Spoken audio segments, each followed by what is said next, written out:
Bonjour, frères et sœurs et amis. Soyez bienvenus. Nous sommes contents de partager ce moment avec vous. Dès que nous soyons en confinement, nous sommes bien évidemment physiquement en confinement, mais spirituellement, nous ne sommes pas en confinement.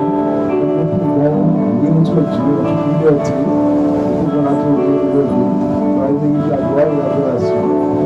Alors nous allons partager avec vous quelques chants, afin bien sûr de notre Dieu, de continuer à le glorifier et de le remercier pour ce qu'il a fait pour nous durant ces jours de confinement. Alors soyez bénis au nom de Jésus.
Toujours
tous les anges et tous les saints, de louer Adonai. Tout le lever du soleil et jusqu'à la fin du jour, louer Adonai. Toutes les nations du monde, tous les anges et tous les saints,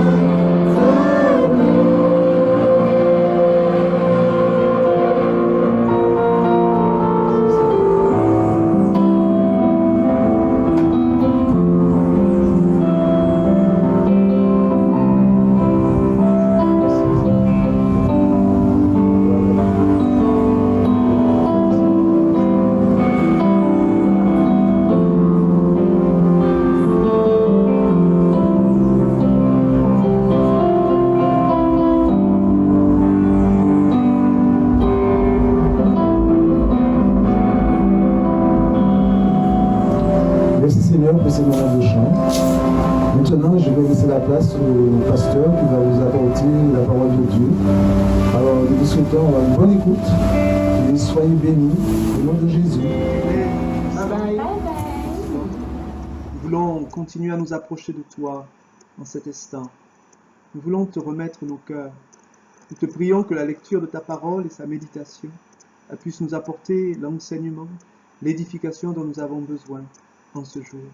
Glorifie ton Saint-Nom, je te remets mon cœur, je prie, afin que tu diriges toutes choses, que tout ce qui a été vu, étudié puisse être utile. Je te remets toutes choses, oh Dieu. Merci de bénir aussi la technique et permettre que ce temps ne soit pas perturbé, que ton nom soit béni, éternel notre Dieu. Conduis-nous en toutes choses, donne-nous intelligence et sagesse à travers de ces temps compliqués que nous vivons. Que ton nom soit béni, Père. Au nom de Jésus-Christ, et tout le monde dit Amen. Alors, gloire à Dieu et merci Seigneur. Bonjour encore à toute la communauté. Et partageons maintenant la parole de Dieu. Je vous invite à poursuivre ce temps d'étude dans le livre de Daniel, pour ceux qui ont déjà pris les précédentes vidéos. Eh bien, j'étudie avec vous ce que les prophéties de Daniel nous apportent, parce que je crois qu'elles rassurent nos cœurs, en nous permettant de voir que Dieu connaît les choses d'avance. Donc lisez avec moi dans Daniel au chapitre 2. Nous nous retrouvons ici dans ce texte où le roi de l'époque, l'empereur de l'époque, Nebuchadnezzar, eh bien, a eu un songe et il n'a trouvé personne parmi les sages de son royaume pour lui donner l'explication de ce songe. Eh bien, nous allons voir que Daniel, un serviteur de Dieu, un prophète de Dieu, va être capable de lui donner, de lui révéler quel est ce songe et de lui donner aussi son explication. Donc lisez avec moi dans Daniel au chapitre 2 à partir du verset 31. Il est écrit: Ô roi, tu regardais et tu voyais une grande statue. Cette statue était immense et d'une splendeur extraordinaire. Elle était debout devant toi et son aspect était terrible. La tête de cette statue était d'or pur, sa poitrine et ses bras étaient d'argent, son ventre et ses cuisses étaient d'airain, ses jambes de fer, ses pieds en partie de fer et en partie d'argile. Tu regardais lorsqu'une pierre se détacha sans le secours d'aucune main, frappa les pieds de fer et d'argile de la statue et les mit en pièces. Alors le fer, l'argile, l'airain, l'argent et l'or furent brisés ensemble et devinrent comme la balle qui s'échappe du nerf en été. Le vent les emporta et nulle trace n'en fut retrouvée, mais la pierre qui avait frappé la statue devint une grande montagne et remplit toute la terre. Voilà le songe. Nous en donnerons l'explication devant le roi. Ô roi, tu es le roi des rois, car le Dieu des cieux t'a donné l'empire, la puissance, la force et la gloire. Il a remis entre tes mains, en quelques lieux qu'ils habitent, les enfants des hommes, les bêtes des champs et les oiseaux du ciel. Il t'a fait dominer sur eux tous, c'est toi qui es la tête d'or. Après toi, il s'élèvera un autre royaume, moindre que le tien, puis un troisième royaume qui sera d'airain et qui dominera sur toute la terre. il y aura un quatrième royaume, fort comme du fer. De même que le fer brise et rompt tout, il brisera et rompra tout. Comme le fer qui met tout en pièces, et comme tu as vu les pieds et les orteils en partie d'argile, de potier et en partie de fer, ce royaume sera divisé, mais il y aura en lui quelque chose de la force du fer, parce que tu as vu le fer mêlé avec l'argile. Et comme les doigts des pieds étaient en partie de fer et en partie d'argile, ce royaume sera en partie fort et en partie fragile. Tu as vu le fer mêlé avec l'argile, parce qu'ils se mêleront par des alliances humaines, mais ils ne seront point unis l'un à l'autre, de même que le fer ne s'allie point avec l'argile. Dans le temps de ces rois, le Dieu des cieux suscitera un royaume qui ne sera jamais détruit, et qui ne passera point sous la domination de notre peuple. Il brisera et détruira tous ces royaumes-là, et lui-même subsistera éternellement. C'est ce qu'indique la pierre que tu as vue se détacher de la montagne sans le secours d'aucune main, et qui a brisé le fer, l'airain, l'argile, l'argent et l'or. Le grand Dieu a fait connaître au roi ce qui doit arriver après cela. Le songe est véritable et son explication est certaine. Amen. Alors qu'est-ce que le Seigneur peut vouloir te dire en ce jour? Alors que nous vivons les temps que nous vivons, nous sommes sortis du confinement pour l'instant, au moins ici en France et bien sûr aux Antilles, Guyane. Et maintenant, eh bien, nous essayons de nous reprojeter dans cette vie. Bien sûr, la peur peut être encore présente dans les cœurs, mais au travers de la parole, Dieu veut nous rassurer et nous rappeler qu'il est celui qui connaît toutes choses, avant qu'elles n'arrivent, à l'image finalement de ce songe expliqué par Daniel, et qui nous parle, en parlant de cette pierre qui va se détacher, de l'avènement, c'est-à-dire du retour de notre Seigneur Jésus-Christ dans ce monde. Bien sûr, ce moment n'est pas encore arrivé, mais il arrivera tôt ou tard. Et donc, cette perspective de savoir que Dieu connaît les choses qui vont se passer et qu'il a un plan, il a un projet pour que son Fils, notre Seigneur Jésus-Christ, vienne un jour régner dans ce monde, doit apporter à notre cœur une certaine paix, une certaine assurance. Nous sommes les enfants de Dieu, le peuple de Dieu, et Dieu est au contrôle de ce qui se passe dans notre monde. Nous allons plus en détail regarder un petit peu le texte et voir en méditant qu'est-ce que Dieu peut vouloir nous dire. La première chose que je souligne avec vous, c'est une fois encore la notion de songe. Le songe, et le mot hébreu parle d'un rêve ou d'un rêve prophétique qui annonce les choses à venir. Mais la question que j'aimerais vous poser, c'est pourquoi est-ce que Dieu a-t-il donné un songe à ce roi Nebuchadnezzar, et pourquoi est-ce que ce roi a oublié ce songe et qu'il a fallu donc une tierce personne pour lui parler? Eh bien, par rapport à cette question, la réponse qui est venue dans mon cœur, c'est que tout simplement parce que Dieu veut parler à un cœur. Il veut parler au cœur de ce roi, et comme il veut parler à tous les hommes.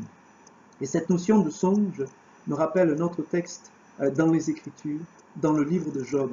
Écoutez cette lecture et vous comprendrez qu'effectivement Dieu est celui qui veut parler aux hommes. Dans la parole de Dieu, dans Job, au chapitre 33, écoutez ce passage qui est assez connu. Il est écrit à partir du verset 14. Dieu parle, cependant, tantôt d'une manière, tantôt d'une autre, et l'on n'y prend point garde.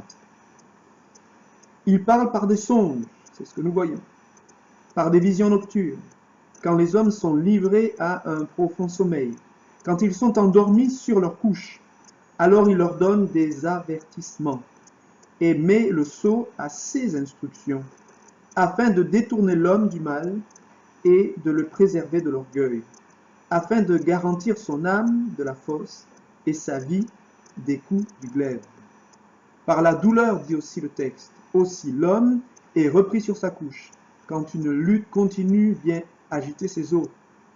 Alors, il prend en dégoût le pain, même les aliments les plus exquis, Sa chair se consume et disparaît, ses os qu'on ne voyait pas sont mis à nu, son âme s'approche de la fosse, et sa vie des messagers de la mort. Mais s'il se trouve pour lui un ange intercesseur, un d'entre les 1000, qui annonce à l'homme la voie qu'il doit suivre, Dieu a compassion de lui et dit à l'ange, délivre-le, afin qu'il ne descende pas dans la fosse. J'ai trouvé une rançon, et sa chair a plus de fraîcheur qu'au premier âge. Il revient au jour de sa jeunesse, il adresse à Dieu sa prière, et Dieu lui est propice, lui laisse voir sa face avec joie, et lui rend son innocence. Je m'arrête là. Amen. Dieu dit, ici la parole veut parler aux hommes, et il parle tantôt d'une façon, tantôt d'une autre. Au travers de ce songe, Dieu voulait parler au roi Nebuchadnezzar. Et il voulait lui parler d'une telle façon que le roi puisse comprendre que le Dieu créateur de toutes choses est en train de lui parler. Ce roi Nebuchadnezzar, bien sûr, a ses propres croyances. Il a son panthéon constitué de différents dieux. Mais là, Dieu veut l'interpeller. Il lui donne un songe. Au travers de ce songe, il réalise qu'un Dieu lui parle. Mais ce songe, il est incapable de l'interpréter. Et il va donc avoir recours à un des sages qu'on va lui présenter, Daniel, pour avoir l'explication de ce songe. Et Daniel mettra en avant le Dieu de la Bible pour lui dire que c'est ce Dieu qui lui donne ici l'explication de ce songe. Dieu veut parler aux hommes. Il veut te parler. Il veut me parler. Et au travers de tous les événements de la vie, eh bien, si Dieu nous donne une oreille, nous serons capables de reconnaître que Dieu nous parle. Dieu te parle. Et quand Dieu nous parle, cela nous encourage à la foi. Il y a bien sûr des personnes qui ne croient pas en Dieu.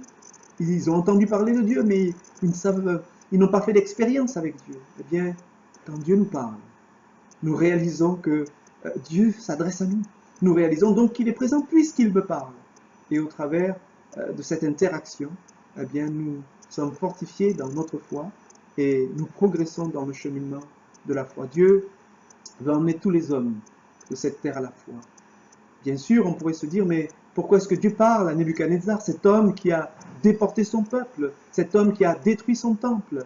Eh bien, parce que la Bible dit que Dieu est un Dieu de miséricorde et qu'il veut que tous les hommes soient sauvés et parviennent à la connaissance de la vérité. Même le plus mauvais des pécheurs, Dieu veut le sauver. La Bible nous dit qu'il ne se plaît pas dans la condamnation, la perte du pécheur, mais il veut que le pécheur parvienne à la repentance. Dieu se révèle donc à cet homme, et au travers de cette vision, il interpelle, surtout que c'est Daniel qui lui donne la compréhension de cette vision, d'une statue, vous l'avez compris, qu'il voit. Et au travers de ces choses, eh bien, Dieu veut toucher le cœur de cet homme et lui permettre de réaliser qu'il y a un Dieu au-dessus de tous les dieux qu'il peut connaître, et que ce Dieu révèle les choses qui sont cachées. Et Nebuchadnezzar donc va noter ces choses. Au travers de cette statue aussi que Dieu montre dans ce rêve, je crois que Dieu montre aussi, Dieu donne une direction à ce roi. L'étude de l'histoire eh bien, nous montre au travers des encyclopédies que j'ai pu lire, eh bien, que cet homme est au début de son règne. Ça fait 2 ans qu'il est au pouvoir, il va régner pendant 40 ans, et au travers de cette vision, eh bien, nous allons le voir en étudiant la statue, mais Dieu lui montre qu'il quelque part il est avec lui et lui donne autorité sur les royaumes du monde qui l'entourent à l'époque.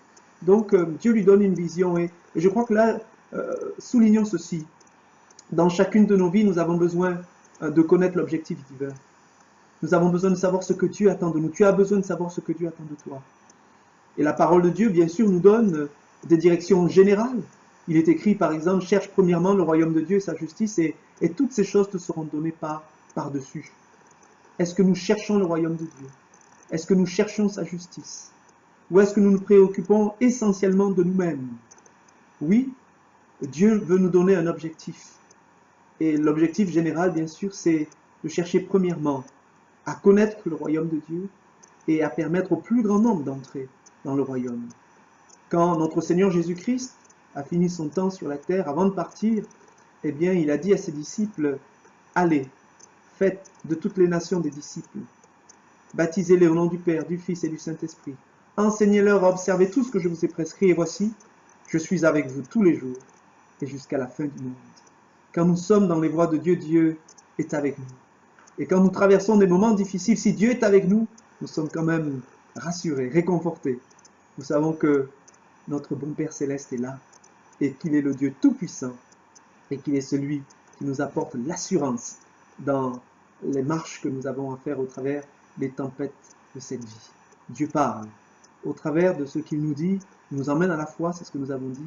Au travers de ce qu'il nous dit, il arrive qu'il nous donne aussi des directions dans lesquelles nous pouvons nous projeter. Et cela va nous aider à combattre les combats de la vie et à faire face aux difficultés en cherchant à atteindre le but que nous croyons que Dieu nous a fixé. Ça, c'est important. Venons-en bien sûr au deuxième point de ce texte. Eh bien, c'est l'analyse de cette statue. Qu'est-ce que cette statue nous montre? Qu'est-ce que cette statue nous enseigne? Que pouvons-nous en tirer? Nous voyons que cette statue, ce colosse, est composé de au moins 4 parties. La première partie est en or, la deuxième partie est en argent, la troisième partie est d'airain, ou un alliage entre le cuivre, le zinc, et la quatrième partie est faite de fer ou de fer mélangé à de la terre. Qu'est-ce que le Seigneur est en train de dire à ce roi? Et maintenant, nous qui lisons la parole de Dieu, qu'est-ce que le Seigneur peut nous enseigner? Eh bien, nous comprenons que, puisque nous avons lu un petit peu l'interprétation que donne Daniel à ce roi, la tête d'or représente eh bien, Nebuchadnezzar et le royaume qu'il va fonder et que ses successeurs devront diriger. La tête d'or représente l'empire des Babyloniens. Et Dieu dit que c'est toi la tête d'or. Et je souligne à nouveau avec vous dans le texte que Dieu dit à ce roi que c'est lui qui lui donne effectivement autorité. Je lis pour vous dans le texte à partir du verset 36.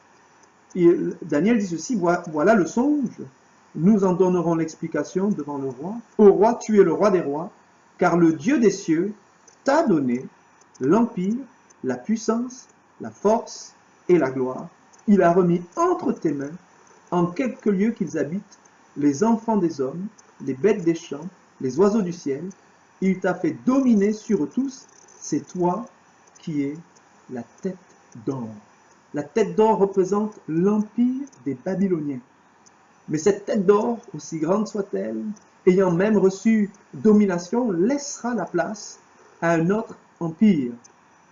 Puisque nous savons que l'empire qui viendra, eh bien, suivra l'empire des Babyloniens, il suffit d'étudier ce que les historiens nous racontent et même de lire le livre de Daniel pour savoir qu'ensuite, après l'empire de Babylone, eh bien, nous aurons l'empire des Mèdes, voire l'empire des Mèdes et des Perses. La plupart des historiens, même des théologiens, s'accordent à penser que la deuxième partie de cette statue, faite d'argent, est représentée en fait par la combinaison de l'empire Mède et Perse. Et cet empire perse, on va l'appeler Mède-Perse ou Médo-Perse ou Perse, eh bien, a été fondé par Cyrus le Grand, Cyrus II. Et Cyrus, en fait, effectivement, est à la fois Mède et Perse. Au travers de ses parents, il y en a un qui est Mède, il y en a un qui est Perse. Donc, il crée cet empire et il va aussi avoir une grande domination sur le Moyen-Orient. C'est un empire et nous voyons qu'ensuite, d'après le texte, un autre va s'élever. Et cet empire sera grand sur toute la terre. Le verset 39. Après toi, donc, il s'élèvera un autre royaume, nous croyons que c'est celui des Mèdes ou des Mèdes et des Perses, moindre que le tien, puis un troisième royaume qui sera d'airain et qui dominera sur toute la terre. Ce royaume d'airain, enfin cet alliage, ce nouvel alliage, eh bien, représenterait l'empire des Grecs. Si la chronologie est bonne, les historiens nous montrent qu'après l'empire effectivement des Perses, eh bien, viendra l'empire des Grecs. Soulignons que quand Daniel écrit ces choses, eh bien, il se situe, si on parle en tous les cas de l'empire des Grecs, il se situe 300 ans avant que ces choses arrivent. Donc quand il donne cette interprétation, nous sommes véritablement dans la prophétie, dans l'annonce de choses qui vont venir et dans l'annonce de choses de la part de Dieu, des choses qui vont venir dans le futur.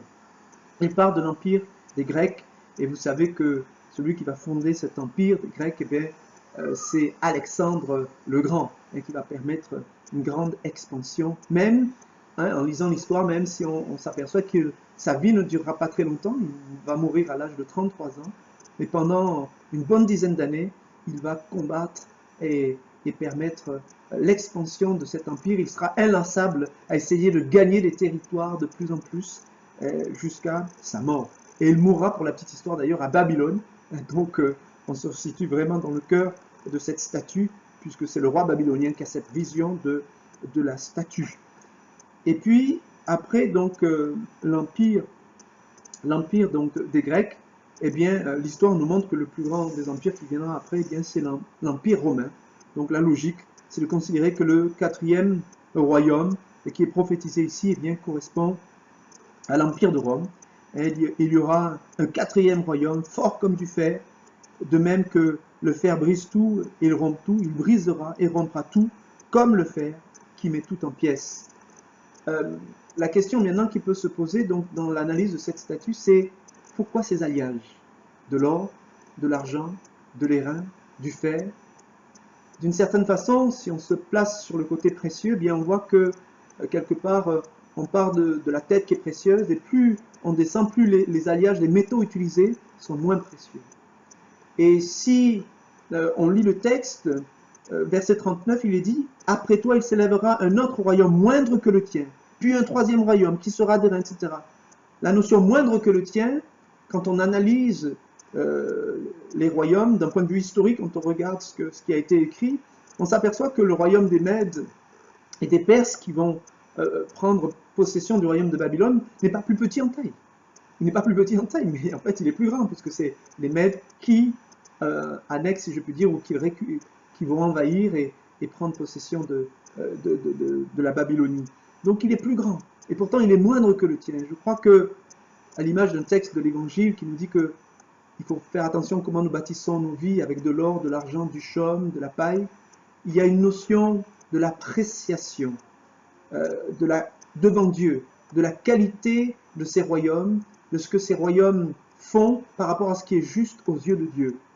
Et bien que la plupart de ces rois étaient des rois quand même brutaux, emmenant la mort, en tous les cas ils envahissaient au travers de leurs armées, on voit que la qualité de ces royaumes, si on a bien compris cela, eh bien elle va en diminuant. On part de l'or, ensuite l'argent, de l'argent on passe au bronze, du bronze on passe au fer. Donc on a une diminution, pas de la taille des empires, puisque j'ai regardé les cartes, si on regardait les cartes, on s'aperçoit que ces royaumes sont de plus en plus grands, et le royaume romain a été le plus grand de l'Antiquité, et il englobait non seulement le Moyen-Orient, mais il allait bien sûr englobant l'Europe. Tout le pourtour de la mer Méditerranée était en fait appartenait à l'Empire romain, et ça allait jusqu'à ce qu'on appelle l'Europe aujourd'hui, et jusqu'à la Grande-Bretagne. Donc ce royaume était vaste, plusieurs millions de kilomètres carrés. Donc ces royaumes ont été de plus en plus grands, mais aux yeux de Dieu, ces royaumes ont quelque part perdu de plus en plus de valeur. Mais Dieu a laissé faire, notons cela. Dieu a quand même laissé faire. Nous voyons pour le royaume babylonien que Dieu dit carrément à cet empereur, je te donne la domination sur effectivement les royaumes de la terre. Et je crois que quel que soit le royaume, Dieu donne la domination. Cette statue, quelque part, elle nous parle de la souveraineté de Dieu. Et je lis même dans Daniel avec vous, lisez avec moi ce passage dans Daniel chapitre 2, à partir du verset 19, un petit peu plus haut. Il est écrit ceci. Alors le secret fut révélé à Daniel. Rappelez-vous que Nabuchodonosor a eu un songe, il demande à ce qu'on lui donne, parce qu'il a oublié le songe, il demande à ce qu'on lui donne, on lui dise quel est ce songe, avant de lui en donner l'interprétation. Et aucun des sages de son royaume n'est capable de faire cela. Et au verset 19, la Bible nous dit, donc chapitre 2, verset 19, Daniel, dans le livre de Daniel, il est écrit « Alors le secret fut révélé à Daniel. Daniel a prié et Dieu lui révèle le secret. Dans une vision pendant la nuit. Et Daniel bénit le Dieu des cieux. Daniel prit la parole et dit « Béni soit le nom de Dieu, d'éternité en éternité. À lui appartiennent la sagesse et la force. » Écoutez bien, c'est lui qui change les temps et les circonstances, qui renverse et qui établit les rois, qui donne la sagesse aux sages, la science à ceux qui ont de l'intelligence, il révèle ce qui est profond et caché, il connaît ce qui est dans les ténèbres, et la lumière demeure avec lui. Amen. Je souligne le verset 21, c'est lui qui change les temps et les circonstances, qui renverse et qui établit les rois. Les rois de cette terre peuvent être grands. Le roi de Babylone était grand. Après lui est venu un autre roi perse. Après lui est venu Alexandre le Grand, etc. Après lui sont venus César, etc. Auguste, etc. Ces gens ont dominé, ont été la pièce maîtresse d'empires colossaux, humainement parlant. La Martinique est toute petite par rapport à la Martinique, ces empires étaient énormes, immenses.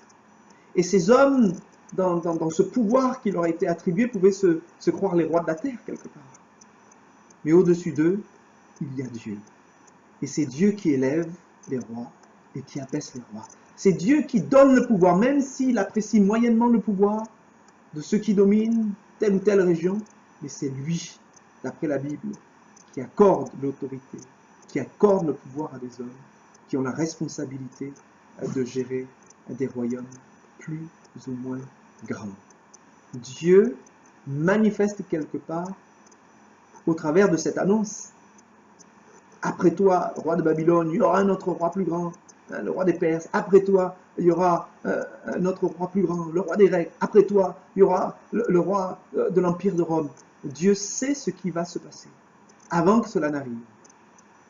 Et c'est Dieu qui donne le pouvoir aux uns et aux autres, la capacité de régner. Même s'il n'apprécie pas, dans l'analyse, on a dit de la statue, forcément ce qui est fait. Et si dans la vie de Nebuchadnezzar, on voit qu'il y a, en tous les cas dans le livre de Daniel, une reconnaissance du Dieu des cieux. Il est époustouflé quand Daniel lui parle cela et il déclare de sa bouche, à la fin du chapitre 2, je vous lis pour vous, verset 46. Alors le roi Nebuchadnezzar tomba sur sa face et se prosterna devant Daniel. Il ordonna qu'on lui offre des sacrifices et des parfums.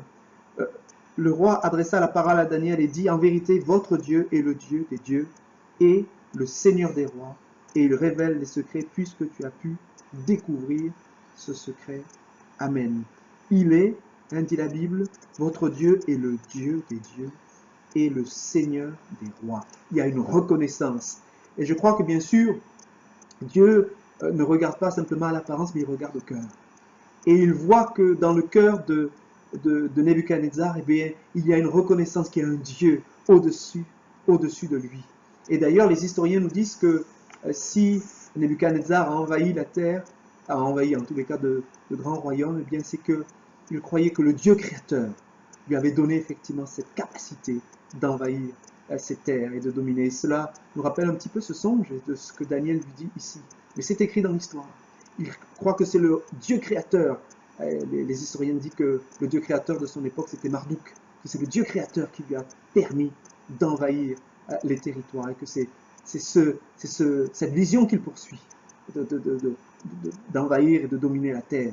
Bien sûr, il ne dominera qu'une petite partie de cette terre, mais néanmoins, voilà. Donc, il est la tête d'or, et ensuite, la tête d'argent. Cyrus aussi, quelque part, était un empereur, mais les historiens disent que c'était un empereur relativement bon, qu'il ne détruisait pas tous les rois dans les pays qu'il envahissait, mais qu'au contraire, il laissait ses rois le conseiller pour pouvoir diriger ses peuples. Par rapport à ceux qui l'ont suivi, par exemple, quand Alexandre le Grand est venu, ben lui, il tuait tout le monde sur son passage. Donc, il y avait dans le cœur de ces rois, dans le fonctionnement de ces royaumes, des choses que Dieu a pu apprécier. Et qu'en est-il de nos vies? Nous ne sommes pas évidemment des empereurs, mais je crois que aussi dans nos vies, Dieu apprécie ce qui est fait. Dieu ne regarde pas simplement à l'apparence, mais il regarde au cœur. Et dans le texte, dans cette description de la statue, je souligne avec vous le verset 31, et nous pouvons nous arrêter un petit peu sur les mots. Verset 31, roi, tu regardais, et tu voyais une grande statue. Cette statue était immense, et d'une splendeur extraordinaire. Elle était debout devant toi, et son aspect était terrible.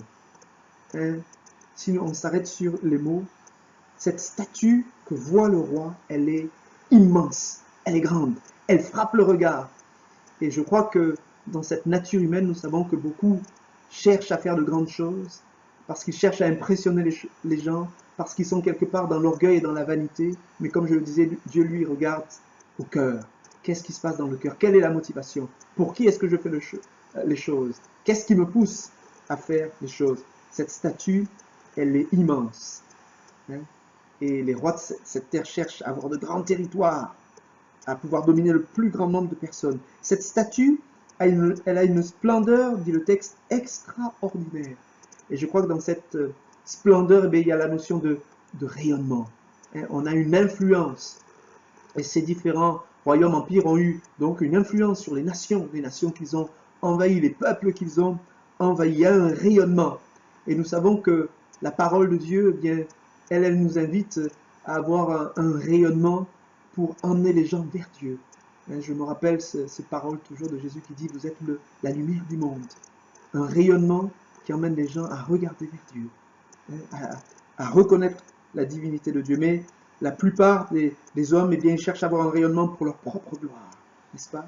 Cette statue aussi, est-il dit, elle est terrible. Et je crois que les royaumes de ce monde, surtout à cette époque-là, les empires, eh bien, ils étaient installés grâce à la puissance des armées, grâce aussi parfois à la violence, à la terreur qu'inspirait le monarque qui dirigeait ces royaumes. Il n'avait pas peur de mettre à mort les gens.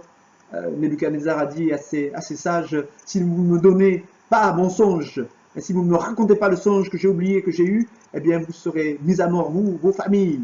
Ils n'avaient pas peur. La vie des gens ne comptait pas beaucoup pour eux. Ils étaient maîtres sur les gens. Donc la terreur, la plupart de ces grands royaumes de ce monde, eh bien, ils inspirent la terreur par la crainte. Ils dominent par la crainte, ils dirigent. Et vous savez, en tous les cas, la parole de Dieu nous enseigne que ce n'est pas la pensée divine. Hein. Dieu ne veut pas que dans le royaume spirituel qu'il va instaurer, eh bien, au travers de l'évangile, eh bien, il ne veut pas que la domination soit faite par la terreur, par la crainte, mais au contraire par l'exemple et par le service. Et il dira un jour, le Seigneur Jésus, en parlant à ses disciples, il leur dira que ce n'est pas effectivement en tyrannisant, je cherche le texte, les peuples qu'ils vont diriger, mais au contraire, hein, il va leur dire que c'est en montrant l'exemple qu'il va falloir diriger. Il est écrit ceci, Jésus, dans Marc au chapitre 10, verset 42, Jésus les appela et leur dit, vous savez que ceux qu'on regarde comme les chefs des nations les tyrannisent et que les grands les dominent. Verset 43, il n'en est pas de même au milieu de vous, dit Jésus à ses disciples, mais quiconque veut être grand parmi vous, qu'il soit votre serviteur. Et quiconque veut être le premier parmi vous, qu'il soit l'esclave de tous. Car le Fils de l'homme est venu, non pour être servi, mais pour servir et donner sa vie comme la rançon de beaucoup. Le Fils de l'homme est venu, non pour être servi, mais pour servir et donner sa vie comme la rançon de beaucoup. Les principes du royaume de Dieu, du royaume spirituel que Jésus est venu instaurer avant que son royaume physique ne vienne prendre place, eh bien c'est un royaume où on ne domine pas avec la crainte et la terreur, mais on domine en étant au service, on domine en montrant l'exemple, on domine en vivant une vie d'amour et une vie inspirée par la volonté de Dieu. Donc, au travers de cette statue, nous voyons que différents royaumes vont se succéder, comme on a dit, et que ces différents royaumes, eh bien, ils seront certes grands, ils seront certes impressionnants aux yeux humains, ils seront certes terrifiants, mais tous ces royaumes, explique Daniel, à un moment donné, ils seront détruits par une pierre qui va se détacher de la montagne. Et cette pierre qui va se détacher, dit Daniel, eh bien, c'est Dieu qui va susciter un royaume, qui va venir peut-être tout petit, mais qui va détruire les pieds d'argile de ce colosse et qui va ensuite instaurer son royaume sur toute la terre. Par rapport au reste des prophéties, eh bien, nous savons que cela parle du retour de Jésus-Christ et de l'instauration de son règne millénaire sur la terre. Et le texte ici dans Daniel nous dit que les royaumes qui ont existé auparavant vont disparaître. Alors si on se base maintenant sur l'histoire, nous savons que eh bien, le royaume de Babylone a existé, bien sûr, le royaume des Mèdes et des Perses, le royaume grec, la Rome a existé, mais elle a disparu. Hein, en l'an 400 par là, le royaume enfin Rome, c'est un petit peu a disparu, cet empire a disparu, s'est disloqué. Alors nous croyons, selon les prophéties, que quelque chose d'un empire romain va se reformer à la fin des temps.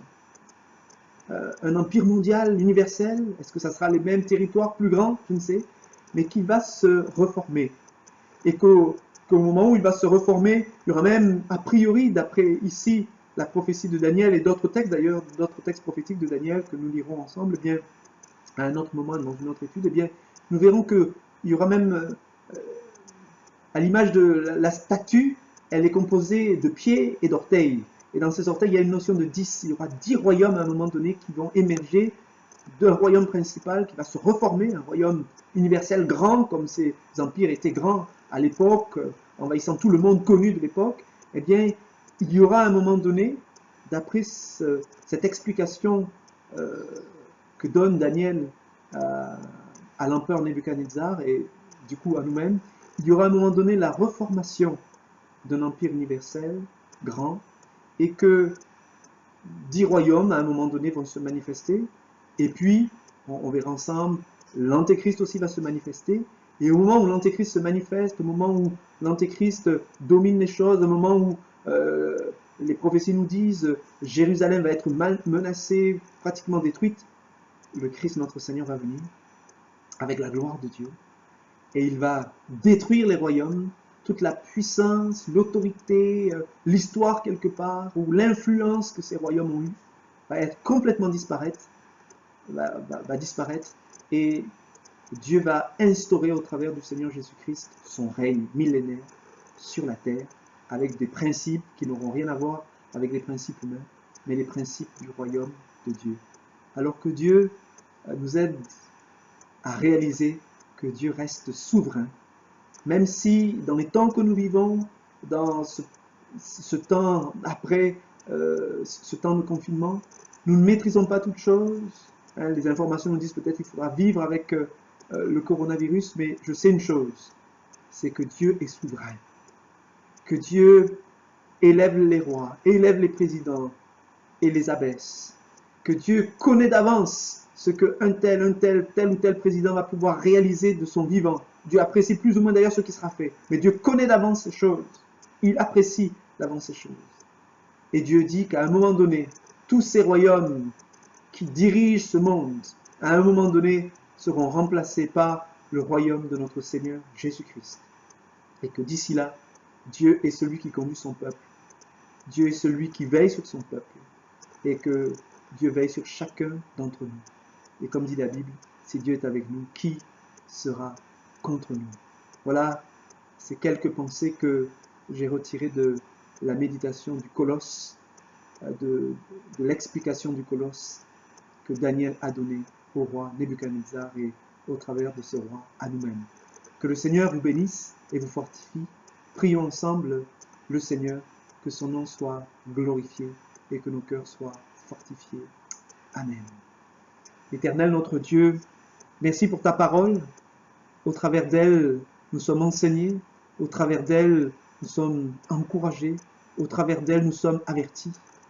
Éternel notre Dieu, il y a dans ce monde un certain nombre de choses qui se passent. Nous ne comprenons pas tout. Mais ta parole nous rappelle que tu es celui qui règne. Tu es le Dieu souverain. Et aucune chose ne peut arriver si tu ne le permets pas. Tu n'apprécies peut-être pas toutes choses, mais si tu permets ces choses, c'est qu'elles s'inscrivent dans le dessein de Dieu.